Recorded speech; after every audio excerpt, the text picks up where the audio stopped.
పార్వతీపురం మన్యం జిల్లా సీతానగరం మండల కేంద్రంలోని శ్రీ వేణుగోపాల స్వామి ఆలయం మరియు శ్రీ లక్ష్మీ నరసింహస్వామి ఆలయంలో ముడుపుల పూజా కార్యక్రమం నిర్వహిస్తున్నట్లు ఆలయ అర్చకులు శ్రీనివాసాచార్యులు రామానుజాచార్యులు తెలిపారు. భక్తులు 27 ప్రదక్షిణాలు చేసి ముడుపు కట్టాలని సూచించారు. లక్ష్మీ వారాన్ని స్వామికి ప్రీతికరమైన రోజుగా భావించి పెద్ద సంఖ్యలో భక్తులు దర్శనానికి వస్తున్నారని పేర్కొన్నారు. ఆలయ ధర్మకర్తలు గోపాలకృష్ణ దంపతులు భక్తులను మంచినీరు, మజ్జిగ పంపిణీ చేస్తున్నట్లు తెలిపారు.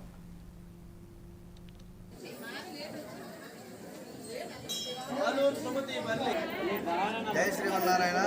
సీతానగరం గ్రామంలో సువర్ణముఖి నదీ తీరంలో చేసినటువంటి రుక్మిణి సత్యభామాదేవి శ్రీ వేణుగోపాల స్వామి మరియు శ్రీ లక్ష్మీ నరసింహస్వామి వారి యొక్క దేవాలయంలో లక్ష్మీవారం కూడా భక్తులచే నిర్వహించబడినటువంటి ముడిపట్టు చాలా విశేషంగా నిర్వహించబడుతున్నాయి.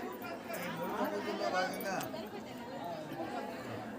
ఈరోజు లక్ష్మీవారం నాడు విశేషంగా స్వామివారి దర్శనం చేసుకొని